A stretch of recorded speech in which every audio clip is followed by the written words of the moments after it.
bom dia, boa tarde, né? Vamos para mais uma aula, para nossa primeira aula de pós-médio, né? Para quem está em casa. Algumas pessoas já até procuraram professora, né? Isso já ajuda na resolução, mas eu avisei que eu iria postar hoje, então nós vamos para nossa primeira aula de pós-médio, atualidades, tá bom?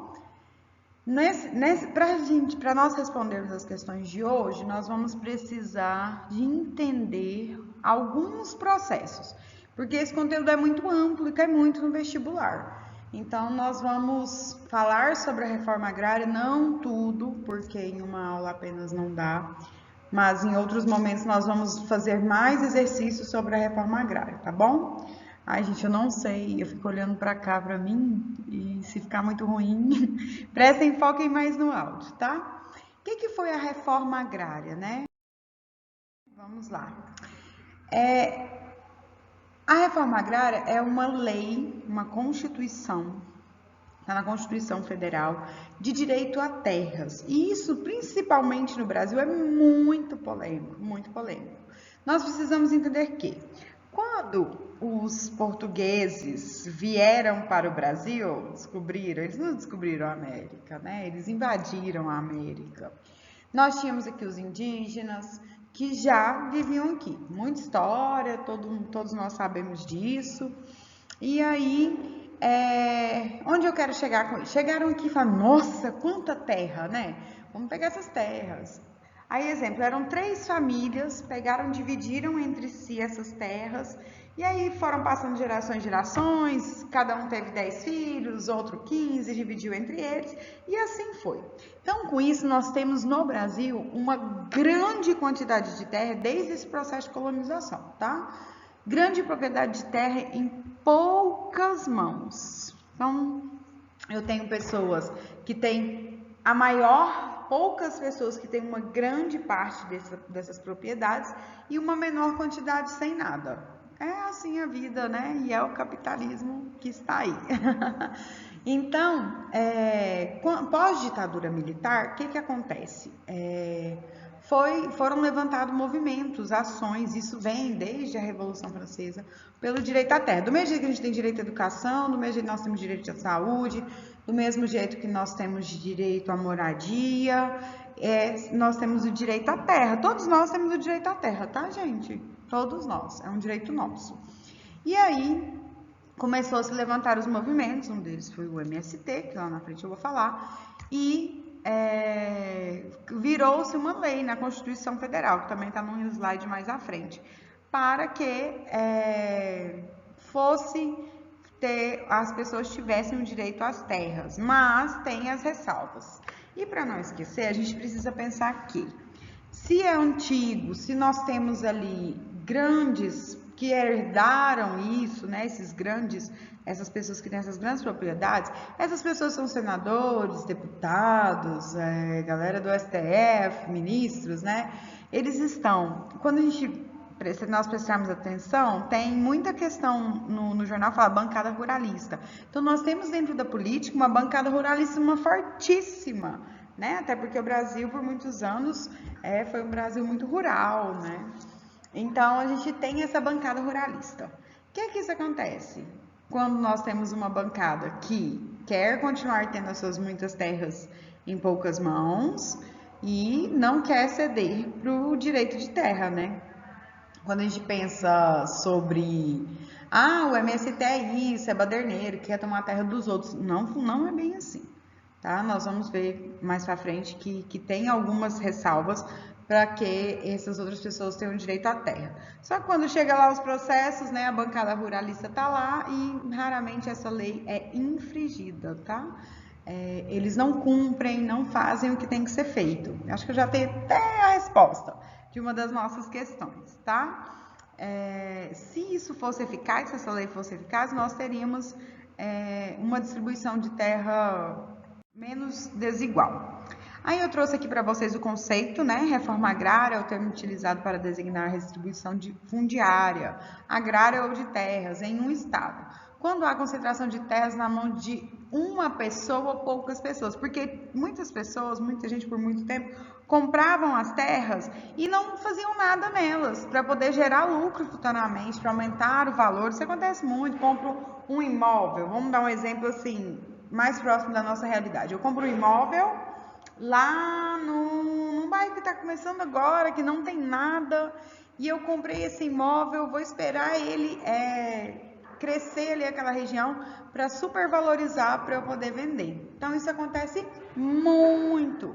E essas terras que eles têm não são exploradas, não são completamente exploradas. Então nós precisamos. Então essas propriedades de terra que não são, usadas devidamente, que eles estão aguardando para essa supervalorização, faz com que tenha essa reforma agrária, tá? Aqui é uma imagem, né, de um assentamento do MST, do MLT, onde as pessoas vão atrás dessas terras. Por quê? Como eles compram para supervalorizar, ou não uso tudo, quando o MST, a reforma agrária a gente tem terras, essas terras são improdutivas. Não estou produzindo, não estou gerando economia, não tem nada das minhas terras, estão lá. A terra está lá. É a mesma coisa num lote abandonado, né? Então, quando isso acontece, o MST entra, na verdade o INCRA informa, aí entra com ações que vai para o Senado, onde está a bancada ruralista, onde acontece. E aí, eles solicitam que essa terra seja redistribuída. Nesse caso, quando é caso de grandes taxamentos de impostos que não foram pagos, quando é de algum criminoso, que diga grandes proprietários de terra, hoje ele está preso, ele perde porque ele fez parte do crime. Então, não é assim, eu tenho minha fazenda, o MST vai vir e vai tomar conta. Não, são terras improdutivas. As pessoas têm muita terra, não são redistribuídas, não se usam, ou espera supervalorizar, ou não faz nada. Tem tanta coisa que não consegue usufruir daquilo ali, ou não pagou os impostos e deve o Estado. Então, quando acontece isso, é quando que tem essa redistribuição, isso é lei, está na Constituição, mais à frente eu não lembro qual slide eu coloquei, que faz essa redistribuição, tá? Olha só, os latifúndios fazem com que a terra não tenha seu valor social cumprido, porque a terra está aí para ser plantada, para ser usada. A desigualdade social servirá apenas como fonte de enriquecimento para especuladores de imóveis, igual eu falei sobre a supervalorização. A reforma agrária visa, em sua essência, a uma distribuição fundiária mais justa, que contemple os agricultores menores e menos poderosos que, em geral, e praticam a agricultura e a pecuária familiar. Então, o direito à terra é um direito de todos. A reforma agrária tem um papel essencialmente social, porém os movimentos de luta pela posse de terra no Brasil vêm agindo em muitos casos de maneira agressiva, o que tem dificultado o processo. Além disso, não ganha opinião pública. Então, a gente tem a impressão que é muito agressivo, que é uma luta, mas não. O lugar que mais se mata indígenas, quilombolas, pessoas dos movimentos sociais é no Brasil, onde as terras são vendidas ou tomadas de posse de uma maneira errada, né, sem ser daquilo ali. Então, a gente tem ali os capatazes, nossa, tentei lembrar esse nome quando eu estava dando aula aqui no presencial, os capatazes dos grandes latifundiários que matam esses líderes dos movimentos, que exterminam comunidades indígenas e quilombolas, que ateiam fogo para que a possa expandir seu território. Nós temos um caso, não é caso de MST, mas é muito importante, do delegado Valdir, que ele fez uma lei para aumentar, né, ali o acesso ao Parque Nacional da Chapada dos Veadeiros, para poder continuar com a agricultura. Então, eles querem expandir, querem diminuir uma reserva ambiental importantíssima para o nosso cerrado, para poder expandir com o agronegócio, né? Então, aqui a gente tem isso. Outra coisa importante é que esses movimentos não são movimentos baderneiros, são extremamente organizados. Nós temos o MST, que tem o INCRA, o órgão regulamentador da reforma agrária, é o INCRA. Então, a gente tem ali o MST que cadastra essas pessoas que necessitam, que precisam viver da terra, principalmente por causa do êxodo rural. Nós também temos o MLT, o Movimento de Luta pela Terra. E essa bandeira do MST vermelha, esse vermelho não representa partido, ele representa todo o sangue derramado durante o movimento de luta até se instituir, né, e ficar hoje tão conhecido. Então, o MST, esse vermelho da bandeira é isso, mostra o sangue derramado do povo. Como eu disse, tá aqui o slide que mostra, né, na Constituição Federal a reforma agrária. Compete à União desapropriar, artigo 184, compete à União desapropriar por interesse social para fins de reforma agrária o imóvel rural que não esteja cumprindo sua função social, mediante prévia e justa indenização em títulos da dívida agrária, com cláusula de preservação do valor real, resgatáveis no prazo de até 20 anos a partir do segundo ano de sua emissão, e cuja utilização será prevista em lei. Então, nós temos aqui, né, uma lei que ampara a reforma agrária, uma lei que ampara essa distribuição de terras, principalmente quando elas estão sendo inutilizadas, tá? Aí aqui, tá igual lá no PDF de vocês, os conflitos no campo. Essa imagem é proposital, né, que mostra ali o latifúndio com as armas, enquanto as pessoas querem terras para poder plantar, né, e tudo mais. Vamos para a questão. Enem 2009. A luta pela terra no Brasil é marcada por diversos aspectos que chamam a atenção.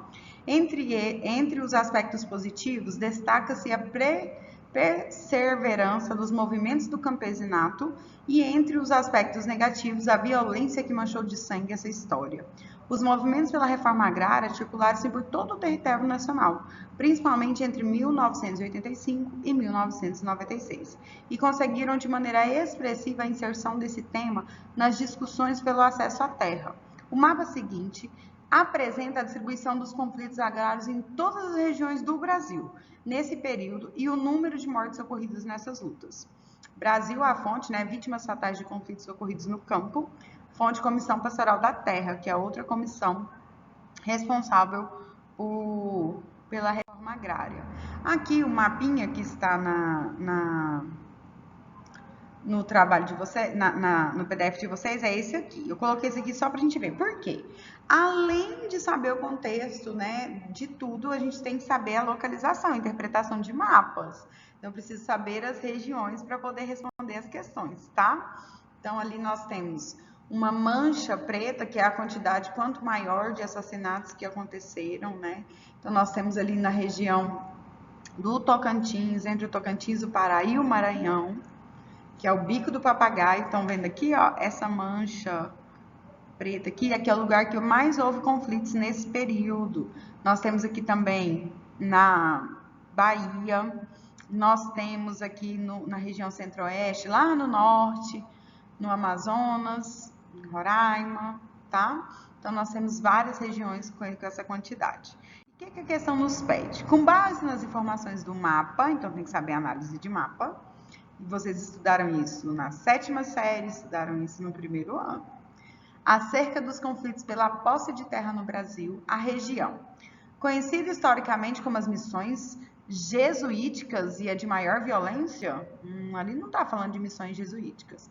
Do Bico do Papagaio apresenta os números mais expressivos? Vamos voltar lá? Aqui não tem como voltar. Conhecida como Oeste Baiano, tem o maior número de mortes. Do norte do Mato Grosso, a área de expansão da agricultura mecanizada é a mais violenta do Brasil.